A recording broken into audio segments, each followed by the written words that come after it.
want to talk to you today about fetishes. Established in 1996, 4xOverland is the world's first global overland expedition channel. Join us as we explore the world by four-wheel drive. What is a fetish? A fetish is something that tickles and tantalizes one on a deeper level than just being, they look nice, they sound nice, they taste nice. This is all of those things, but much, much deeper, to much more on a cerebral, spiritual level. And it can be a fetish over anything. I don't need to go into more detail than that. But I have a confession to make. I have a fetish. And this trip is my attempt to, I'm going to use the word cure the fetish. It's not harming me. It's not harmful. It's not costing me stupid amounts of money. But it is something that is constantly on my mind. It's always there. Always, often there, more often than would be deemed normal.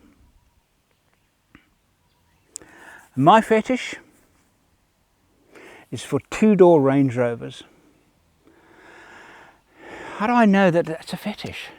Well, I collect little models of them. I have t-shirts printed with them on, and I take them on trips that are actually completely unsuited to what we're about to do, but because it's so old. This, I hope then, this monster adventure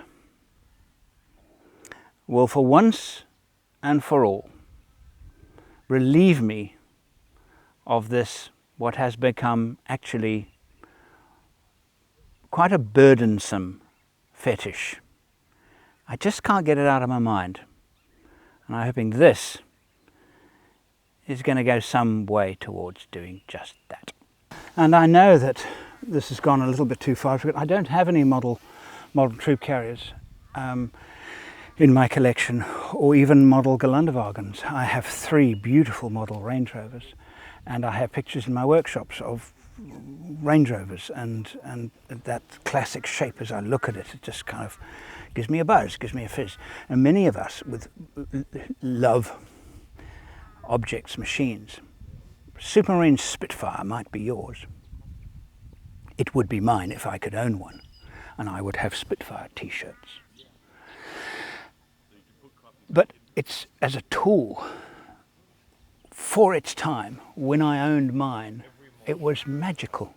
It was truly magical.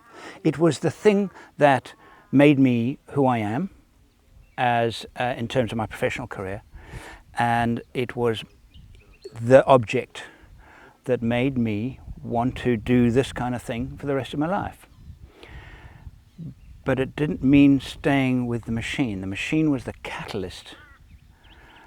Behind me, these troop carriers, it's a very good four-wheel drive. It has a lot of great points and a lot of bad points as well. It's very old-fashioned in many respects, but that's in many ways, that's why it's so practical for what we do with them. And I love driving it. It's fantastic to drive it. It's so good at what it was designed for, and so good when adapted like I have adapted it. But it'll never for a minute hold in my heart what the Range Rover has and still does. I just hope it can do the distance without any major mechanical failure. I think we've got a better than 65-75% chance that we will complete the journey without major mechanical challenges. The Friends Cross the Canning series is in 12 parts and will be released on YouTube over 12 weeks. But you can rent, buy or download the full series right now by clicking the on-screen button or link in the description.